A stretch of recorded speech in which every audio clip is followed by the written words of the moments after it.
Hey there, what is going on? I'm Bill DeWeese, pro voiceover talent and voiceover career coach. My mission, my singular focus as a voiceover coach is to help make you profitable as a voiceover talent. Because if you're not making money, you're simply enjoying a nice hobby. Nothing wrong with that. But if you want to be a profitable business, voiceover talent as a business, then this is the place to be. Today we're going to talk about how to get set up quickly and simply to begin making that first $100, because there's something magical about that first job, those first few dollars, however much it is, that lets you know that there's somebody out there who thinks you are valuable enough to pay. I'll never forget my first experience. Let me just start with that. When I first got started as a voiceover talent, I did everything I was told, and I got the coaching, I got the demo, I found an agent, and I auditioned, nothing. And I remember it was the early days of Voices.com, and I had signed up for Voices.com and Voice123.com, and I was, maybe 100 auditions into the whole thing, thinking, why is this so hard? And then all of a sudden, somebody hired me. It was an on-hold project, and I was very fortunate because that job paid me, and this was like 15 years ago, $200 for an easy on-hold job, and which, by the way, I'd be thrilled to have today. I'd be great with that.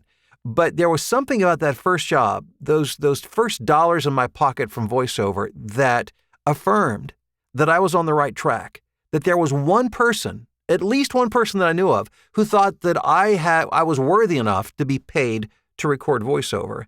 And I reasoned with the little bit of experience that I had at that time that if there was one person who was willing to pay me to record a voiceover, I bet you there's a second person out there. And if I look hard enough and if I try hard enough, I will find that second person. And lo and behold, I did. And from there, it grew and grew and grew into hundreds and hundreds of clients. So getting that first one, though, that's the big deal. So let's talk about 3 easy steps to make your first $100. And let me just draw your attention to the word easy. Okay, now I didn't say fast. I said easy. It may happen quickly. I have students who, get their first job within the first week or so, but that would be the exception, not the rule. It may take you a few weeks. It may take you a month or 2, but it's not complicated. These steps are easy, but they don't work unless you do them. So let's get started. Number 1, you need a demo. You need a representation of what you can provide for a client. Now, the great news today, as opposed to 10, 20 years ago, is that you don't have to go out immediately and spend $1,000 on a pro demo, because what you're going to be doing as a new talent is looking for more entry-level work. And there's a lot of entry-level work out there compared to 10, 20, 30 years ago. Why? Because media is so cheap to create. Anyone and everybody can create a video. Any kid with a computer can create a pretty high-quality, professional-looking video. And therefore, there is a lot of content being created and a lot of demand created.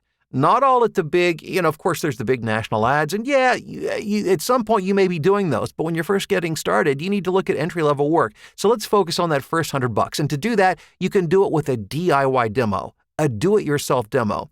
Now, I've recorded a video about that in the past. So, feel free to check that out. But just briefly, what that is something you're going to do on your own. I recommend, regardless of your interest, whatever you want to do in voiceover, that you start off with a commercial demo. Why? Because that's what most people listen to first.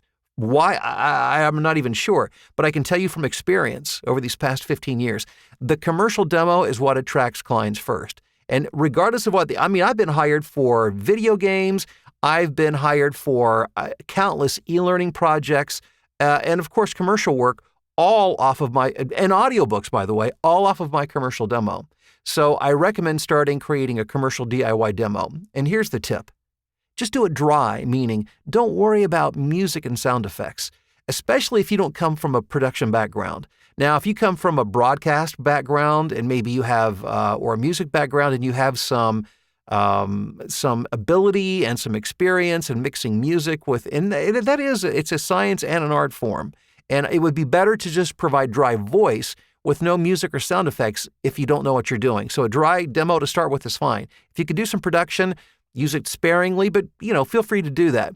But record your DIY demo, and here's the trick. And again, I don't need to go into the weeds on this because I've got another video that you can check out here on this channel. But make sure that you re-record that demo every week for at least the first month or two, because you're going to get better and better and better as time goes by. So re-record to keep it up to date, to reflect your current skill set. But create a DIY demo. You don't need to get a pro demo to get started. Now, that is your marketing piece. That's your calling card. That is your business card for VoiceOver, because that's what people want to hear before they provide you an opportunity, your demo. And you don't even need to worry early on about creating what about an e-learning demo or a character voice demo or narration demo. Don't worry about that when you first get started. Once you get this done and you get the marketing wheels churning, sure, knock yourself out. But to get started, just start simple. Start with your commercial demo. Next, let me tell you what not to do when it comes to marketing. Avoid the highly competitive online marketplaces. And not that they're not worth your time or effort, and they will be at some point. And I've made a lot of money through online platforms like Voices.com and Voice123. But my recommendation for people who are first getting started off, don't immediately pay money and jump into what we call pay-to-play online platform. They will be there for you after you get a little better and more competitive in what you do and a better understanding, and you get better at editing and auditioning and all of those things. When you're first getting started, the key is we want to get that first job. We want to get that first $100 in your pocket. So I recommend getting set up on a platform that's not quite as big as the big players yet, like a Fiverr.com. It's moving in that direction. But now's a good time to get where you can jump in and get some good entry-level work to get experience and to get those first few bucks in your pocket. Upwork.com is another great freelance platform. Simply Google freelance and you'll find a ton of platforms out there. Another thing to think about would be marketing for audiobook work. Now, if you decide that you want to go for some audiobook work, I recommend it would be good to create a DIY audiobook demo. And the great thing is, briefly, what you're doing is you're creating like 3 30-second segments from 3 different genres of books, 3 different styles.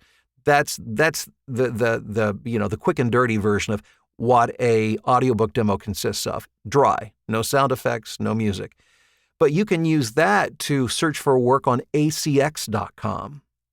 And in addition to that, you can also do direct marketing to audiobook publishers, where you just give them a call or drop an email and ask if they're currently accepting demos from VoiceOver talent, because there are a lot of high-volume audiobook publishers out there who are looking for people who are not super experienced or at the top of their game, and people who don't demand top dollar yet, which at some point you will. But when you're first getting started, that's not where you're at. So if you can find 1, 2, or 3 of these publishers where you may not get rich, but you will get work, paid work. And that's what we're looking for when you first get started in VoiceOver.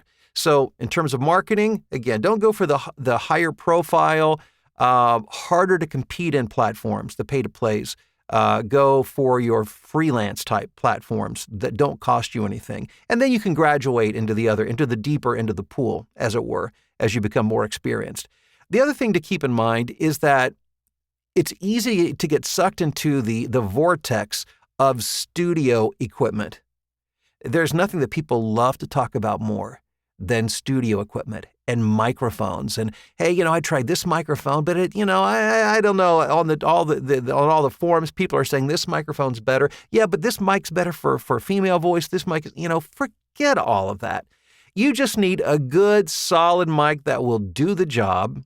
And by the way, there are a lot of mics out there for less than $1,000, for less than $500, for less than $100 that will do the job. For goodness sakes, my first microphone was a Marshall MXL. You can search it. There's several models of that, but Marshall MXL that you can buy on eBay for like $50 or $60. And I recorded national TV ads with that. So more important than your microphone is the space in which you record. So find a good quiet place. Treat it acoustically with soft, absorbent material. It doesn't have to be pro acoustic foam like in my studio. At some point, you'll be able to afford all of that when you're making money. But you can use moving blankets or maybe blankets and pillows that you have. Create a pillow fort. There are creative ways to do it, but create a nice, quiet, well-treated space. And that will do more for good audio than a microphone ever could, regardless of how much it may cost. So get set up. Get your demo, get those demos posted on platforms where you can begin to get those first few jobs coming in, because again, the objective at first is just to get a few jobs, to make the first few bucks, to make that first $100. And I promise you, once you get that first client or two under your belt and you've got that $100 in your pocket, you will know beyond a shadow of a doubt that there is a market for you. It's just a matter of progressing in your craft, getting better at what you do, getting better materials, demos, multiple, as you become better at what you do, and fishing in deeper waters. And it just becomes an upward spiral of growth as you follow the steps to success in voiceover. Because ultimately, at the end of the day, that's why I'm here, to help you be profitable as a voiceover talent. So get those 3 easy steps moving right now so that you can make your first $100. Leave your comments below. Let me know when you get that first job or you make that first $100. Make sure you post below and let us know about it. Would love to hear from you. And make sure you check out my resources below as well. And if you haven't yet, give it a thumbs up, subscribe, and I look forward to talking to you soon.